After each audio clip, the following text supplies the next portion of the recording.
My name's Ed Piskor. I'm Jim Rugg. Today we're going to be talking up a good one, man. 11 Rockets, issue number 2, published by Comics Experimental. But first, Jim, a little business. Octobriana, 1976, world's first blacklight comic, printed with these cool fluorescent inks, is available everywhere you get comics now. Comic shops, online. It's also available digitally from my site, jimrugg.com, or Comixology.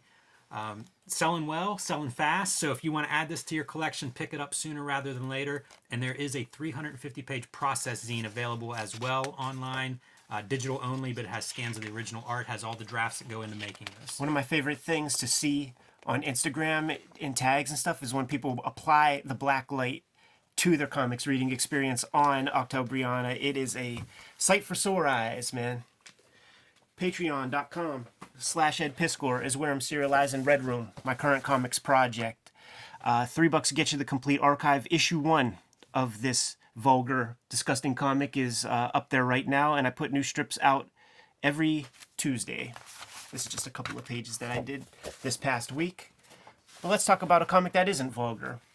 One of the all-time great comics. Like in my mind, this is one of those comics that shapes comics history in profound ways.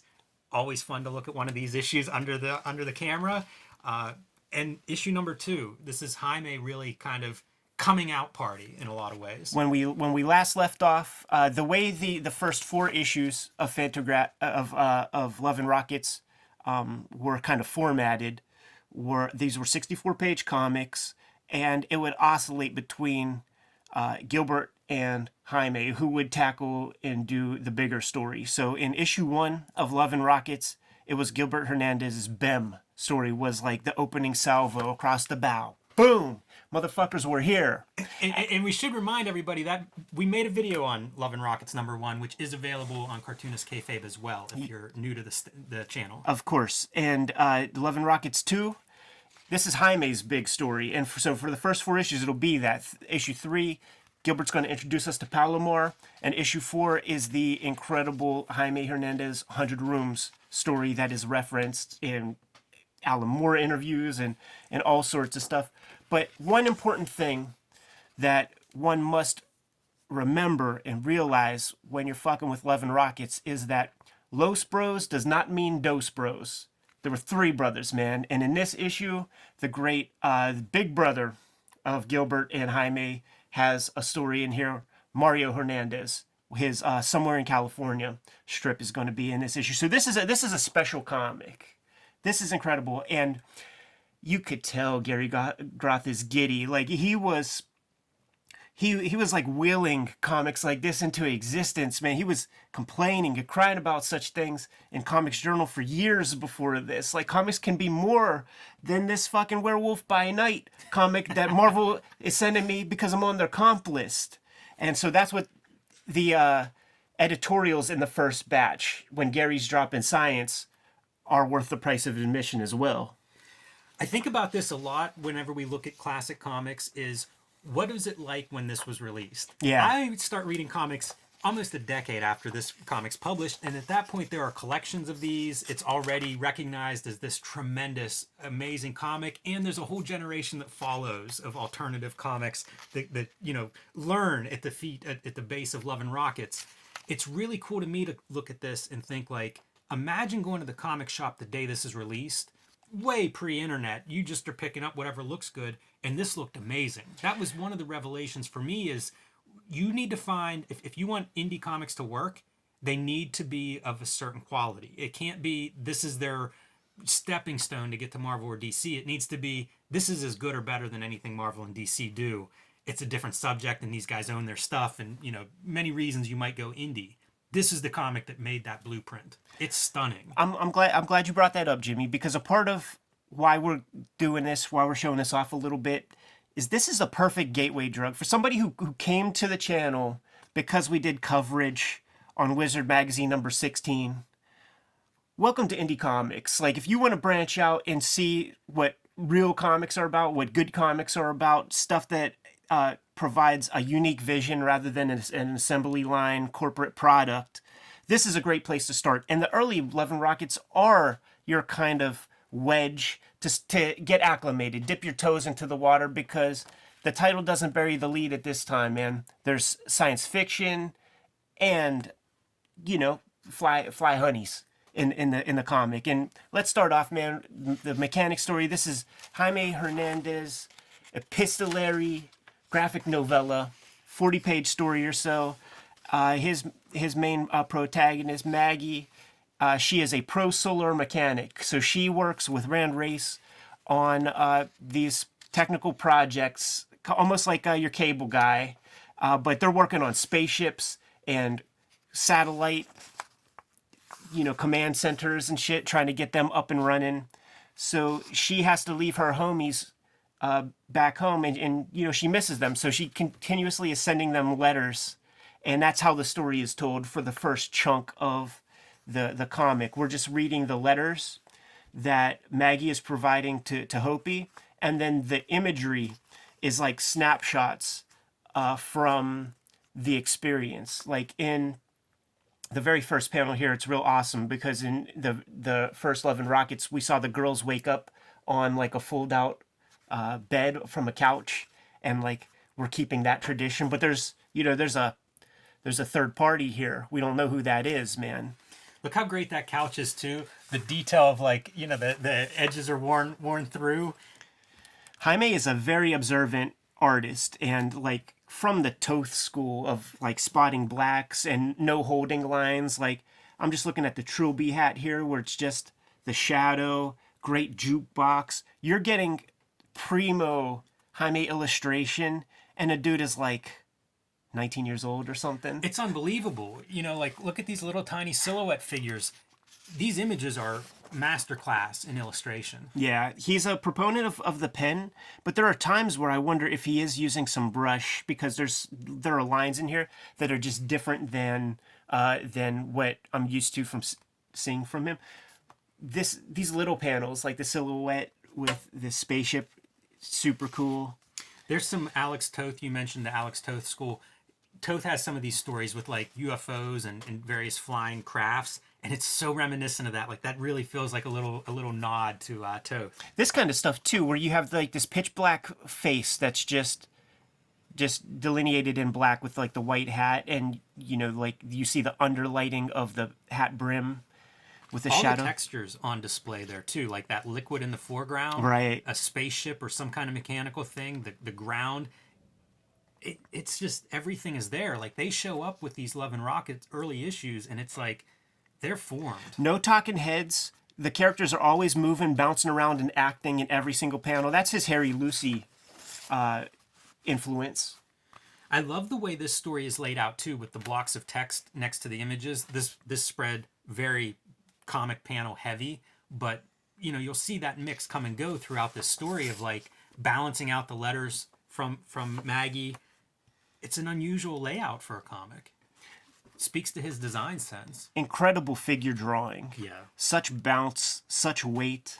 Look at this guy about to throw that pitch. Like if it's amazing. If it feels rooted, like he's standing with real gravity.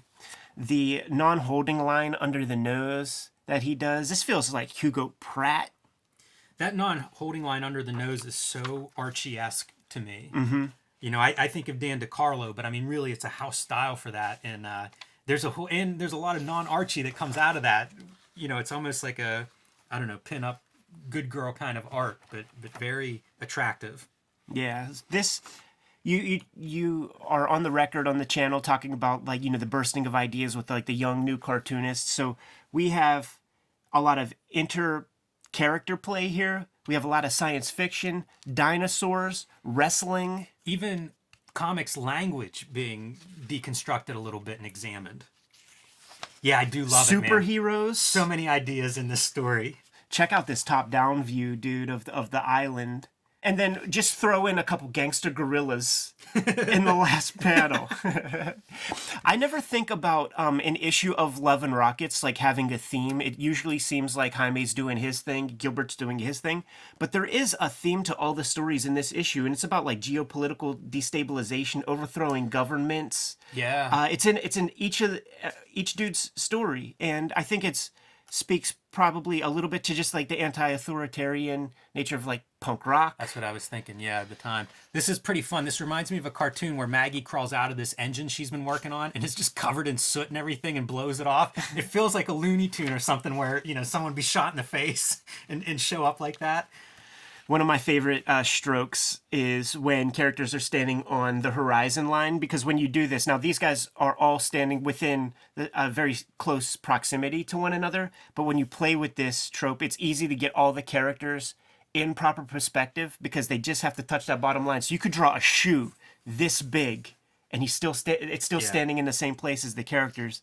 And this is something that Jaime's great at. Like if you soften the focus of your eyes, all the shapes of the characters and stuff are sort of broken up with the different textures. This really great plaid texture, and this is where we get to see a little bit of the Hank Ketchum vibe from Jaime's work. It is worth noting the clothing on all those characters. Yeah. Because, we keep saying it's like they show up fully formed, but none of those characters look the same in any way. The clothes they wear, their hair, their body styles, that's impressive, man. Like, people have full career at Marvel and DC and never break out of one or two body types. Always thinking too, man, like wrestling. I don't think you've mentioned that as being a part of this story yet, but one of the things that's near and dear to my heart as a fan of Jaime Hernandez is his wrestling comics. Here they are. He's doing his first big story, and guess what? There's some wrestling in it. Yeah, man. Look at this, man. Helicopter approaching, and it could be just a super boring panel. Let's have some gravestones and like scarecrows just in the foreground to just create a visually interesting great composition. Panel. So much more than it needs to be. It's what makes these guys legends, man. I do love to imagine like another example, Alan Moore reading getting hold of this stuff when it's coming out and just being like, who is this? Like, who's doing comics like this? Where did this come from? All these cats. Once again, man, no talking heads here. We have the characters like in animation, and no better example than this panel-to-panel transition right here. Yeah, both of Maggie in the foreground putting on a little show, but also the character in the background, equally expressive. Back in the day, I would do these like little essays where I would isolate panels, and there's another one that I've always meant to do, and Jaime's really, really great at it, and it's the idea, like, when we read a comic, time usually moves in this way. The character here is in effect with the character there, and then it progresses the story. But something that Jaime does far more than once, and there are better examples, but I'll show the one off here, is where time moves downward in his panels. So like we have the dialogue here where she's like, well, she's crying, and then we get the little asterisk right here. Rena is like, there, Margaret, now stop. And then she goes, uh-oh, because something's coming. And then you read the caption below, and it talks about like her barfing on Rena's shirt. There are other examples where a character's getting lifted up, and like the storytelling flow, because of the dialogue and some of the things, even visually, that happens will happen at the very bottom of the panel. And you just don't see that very much in comics. Everything usually is in a very linear left to right fashion. That's really interesting. That's not something I've thought about much, but it's that space. Like, this is what you have is horizontal and vertical movement is what you have on these pages. It's an interesting use of that space. Yeah. So underlying this story is the kind of like political overthrow of the small country that they're involved, that Maggie's living in while working on the spaceship project. So you get a little vibe of the town. How great is that lettering? Oh, so good, man. And just even like these little figures are perfect fucking figures. Just getting Gnome talking to him, one of the things that he says is important for him is that he does pencil a chunk before going to inks. He needs, almost like the way writers talk about, like, do your second draft several weeks after you've initially written it. That's his approach to drawing. So like he'll pencil a page and put it away for a while, revisit it, and fix the stuff that doesn't work for him. Look at these lines here on Rand Race's body. These are the thicker lines that you don't often see in a Jaime piece. I love this kind of moment I've been drawing a lot of fist fights lately. Why? And it's challenging to figure out how to draw those. You know, you have like a Jack Kirby version. It's kind of this, I don't know, big swing kind of things. But this, like, when do you freeze the moment of the panel and the point of impact? That's kind of a really neat, off balance kind of moment. And it's two different punch. This is the glancing blow. This is the measurement, and then that's the death blow. It's good shit, man. Yeah, for sure. We can't escape pandemics in our comics, man.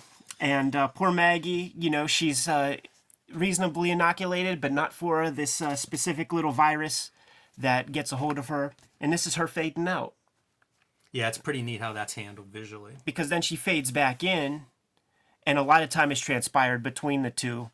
So now we're going to get to a section of the comic where she has to hide her face a bunch because she's very embarrassed about the little zits and shit that she developed. That's where we see her right here. This character, Speedy, is going to be an important character in the Jaime lineage of 11 Rockets comics. One of the all-time great We'll be comics. revisiting him. Again with the great title lettering. And Maggie, I hope he's talking about the letters that she's getting back, talking about how that Rena Titanon, my Spanish is no good, is down there in that country with him. And he goes, shit, she used the ropes. Like, she cheats. Yeah, I love that everybody's invested in this wrestling world. This suit is something that I would draw and redraw a bunch when I was a kid because there's like no holding lines on the lapels, just the underlighting from the shadow on the bottom, and I thought that was just fucking genius. Has a kind of a Kirby energy to that guy as well. Maggie has that disease, right, where she's recovering from these weird pock marks and stuff, and she's got a little rag on her head, and you even see it in the shadow. When she leaves the house, man, she puts on this mask, and it kind of upsets the local natives, and then it gives Jaime this opportunity to go Kirby Ayers, Totally, yeah. Atlas Comics. Fucking love it, man. It's that rare skill to be able to do like a totally made up piece, a monster, next to these things that are just very well observed reality. Right. Very, very few people have that kind of skill. Yeah. I mean, this is legendary comics here, people. And the reason I didn't bring up wrestling earlier was because I wanted to get to this page where these are like really well observed wrestling illustrations. Like They're amazing. This is incredible. Straight from like a fuzzy cathode ray tube television. Yeah, interlacing even with those horizontal lines. Yeah. That's amazing, man. He's so good with the wrestling stuff that it makes every other wrestling comic look bad. Yeah. Like, you know, you gotta work your skills up, man, to try to get there. 2 different grays he's able to get with linear lines. Like, that's a pretty noteworthy little piece to the comic here. It's very advanced from an illustration standpoint, especially for somebody that's just... I know that he drew things besides comics before this and stuff, but very young to have this kind of skill set. Yeah. Like get your 1,000 pages under your belt, Jaime. You don't show up with this. Super great at drawing, and the guy actually like lives life. Goes out to punk rock shows, is a part of that scene, goes out and does things. So it's like he's not just like a little weasel sitting in the house drawing all day. There's more to it. Also, the writing in this is really good, where all of these characters have their own line of what's going on. So whenever we cut from different scenes or to different characters, they're all advancing their own storylines. Right. You know, even the wrestling stuff is this ongoing storyline about how this wrestler lost this match and it was crooked. And you see a few different characters weigh in on that. It's pretty neat. Like, all these characters going in their different directions, worried about their own life, but then they overlap and you'll get a couple of those characters bumping into each other. I love this panel here with these like little creatures, just kind of like watching them in these murky depths of this old spaceship or whatever. I found this to be real interesting in terms of like this vertical descent. Yeah. That's one of those, in some ways, when you talk about time, you know, like moving as you go from top down, there's a real sense of depth I find in that panel. One of the super tough things to wrap your head around when you're thinking about lighting in illustration, because it feels counterintuitive. It sounds counterintuitive, but it's very true, and it's on display here with the Maggie character. She's holding a flashlight, and when a light is kind of blaring towards the camera, the darkest point of the illustration is right on the outside of that flash, of that light. You would assume that that would be the brightest spot, but that's not the case. That's not how the eye interprets these things. So you have her in pure black, in pure darkness, with that flash coming toward the camera, which is providing all the illumination that we're seeing in this illustration. Yeah, it's just, we could go on and on about any panel you want to pick from this. Right. That's another atypical thing for a young cartoonist, is that it's so consistent from panel to panel. Yeah. A lot of times that early work, it's like, yeah, they nailed this, or, you get a couple good moments on a page or one good moment on a page. This is pretty consistent from panel to panel. Jimmy, Jaime can do good explosions too. One of the running themes of the early mechanics stories is that Maggie never gets to complete the job. Like they do the work, with earnest effort, and it always gets upset early, and they have to go home, and all their work is all for naught. So the young country that was unstable because of their despotic leader is now being overthrown. So the job is done. Yeah, man, that's a pretty impressive panel, walking through that street. The last page was, I'm not exactly sure what Jaime's telling us here, and it could be my I just didn't read close enough to the rest of it. Now, like I said, each issue oscillates between the feature player, and Jaime was the feature guy on this one. So Gilbert has a couple small ditties. Radio Zero. This would be a comic that would show up in the backups of their Mr. X series that they did for Vortex. And actually, I don't know if that's true. Scratch that, perhaps, because now I'm doubting myself. But it's hard whenever you come to this stuff later, because you see things and they get reprinted in different places. Yeah, but the Errata Stigmata character is a fan favorite character in the Love and Rockets pantheon. So we get, very early strip featuring her. And once again, it's about destabilizing the authorities in the world that she lives in, using, the radio station and whatnot. But, very good. But at this time, he's got to fill pages. He's got to do shit. But he's working on his first big Palomar story, man. So he can't be devoting, all the time in the world. I do think it's noteworthy how different they are visually, he and Jaime. Considering, like, they grew up together, they're in this book together, they're both doing black and white alternative comics, and yet totally different visual languages coming out of these guys' pens, or brushes, or both. I think that's noteworthy. And also, like Jaime, like, his language is established here. Right, absolutely. Yeah, these are fully formed cartoonists at a very, very young age. And one of the big inspirations that sort of like set those wheels in motion was their big brother Mario. And at this time, Mario is, he's established a family, he's got kids, he's got a whole life. And when he gets a chance, he'll make some comics. You don't see them often. I think most of his Love and Rocket stuff was collected in, a very nominally sized pamphlet, maybe a 64-pager called Brain Capers that Fantagraphics published. So you could get this stuff standalone, but he hasn't done very much. And his early series, Somewhere in California, is very noteworthy. He's a brush slinger. He's definitely very steeped in the Rockets part of the Love and Rockets. I was gonna say, you can see the through line, that science fiction, those science fiction elements at play here. Yeah, but still has the punk rock elements of just like anti-authority. Here are the cops who are like, you stay right there, boy. We'll come back and get you. There's a like the Shah of Iran type character who's a king of some country that has escaped the country and is there in California now, staying in small hotel, who's trying to stay low key. There are scientists in one of these hotel rooms that are fearful that there are feds who are, it's the king next door to them. And then the king and his people are fearful of these weird scientists who are next door to them in the motel room. So you have these paranoid factions. It ends with violence. Time travel is involved. And that's your Gilbert. That's your Mario Hernandez story. Check out this face right here, man. It's like a Ditko old man. Yeah, that makes sense. I feel like Ditko's a guy I've heard Gilbert talk about. these guys, comics history is a big part of what informs their work. So I think Ditko's probably present in some degree in all of their work. Pretty good little story. An amazing first glimpse into Mario's work. We'll see more of his every maybe like 5 issues or something. There will be like a Mario story for a little while, and then I think it's pretty much Gilbert and Jaime all the time.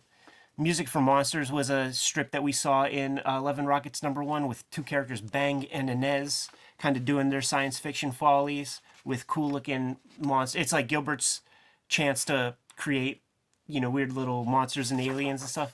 And we got like these Snowman brothers, Huey, Dewey, Louie, and Michelangelo. And she's tasked with holding on to the world's deadliest virus. Once again, we can't escape sicknesses and pandemics and viruses and bullshit. So these guys want to get their hands on it. They want to weaponize it, and they're about to kick her ass. But it turns out that her homegirl is disguised as one of the snowmen and sends them all packing. It's funny. There's a copacetic line there. Copacetic Comics, one of our local stores that we love talk about, named after Bem. His first store was Bem, which comes from the Gilbert Hernandez story. So to see copacetic there on the last page is kind of funny. That is funny, man.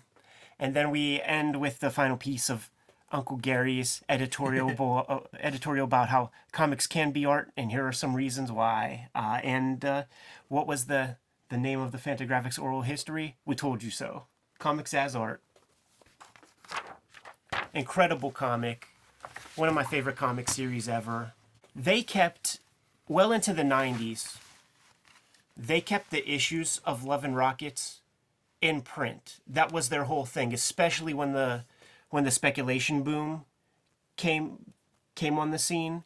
It was their effort to mitigate against that and to put these good comics in the hands of people who want to read them at an affordable rate. The beauty of that for us now is that you can find reprints of these comics. Like this is a second printing. You could find it for basically cover price at the right comic shops, man. So go out, get these things. I recommend the original issues. These comics have all been reprinted in many, many formats. I think I own about 3 or 4 different versions of all of these things. I think every Love and Rockets fan has multiple copies of these stories. Always got to get a new one, man. But had to put it under the microscope, dude. Yeah, so fun to see these things. I'm with you, Ed. I like these original formats. But for people watching at home that are new to Love and Rockets, grab whatever you find. Yeah. There's so many great stories that have come out of these and that are available in different formats that really, there are a lot of places you can start. And if you're new to alternative comics, I don't know if there's anything better than Love and Rockets. They never cease to keep growing. They always continue to impress. I seen the original covers of these at Uncle Gary's house, man. No way. Yeah, Oh, yeah, man. yeah. I mean, these are iconic joints. I had in second grade Holy Communion present. I had an E-Man comic as a present, and on the back there was an ad for Comics Experimental 11 Rockets, and it was this thing, man. So that's 1988. I saw this image and was like, Wow. Dinosaurs, fly honeys. Like, this is the comic I want. You had good taste, Ed. That's true. Let's get out of here, Jimmy. Kayfabers, like, follow, subscribe to the YouTube channel. Hit the bell. We'll notify you when the next vids are available. Octobriana in stores now and available on Comixology and Jim's website. Patreon.com/EdPiscor is where I'm serializing Red Room. Issue 1 is up there now. New strips every Tuesday. $3 get you the archive. You can subscribe to the Cartoonist Kayfabe e-newsletter at the links below this video. You can find Cartoonist Kayfabe t-shirts and merchandise at the links below this video. Give them the marching orders, Jimmy. Let's get out. Read more comics.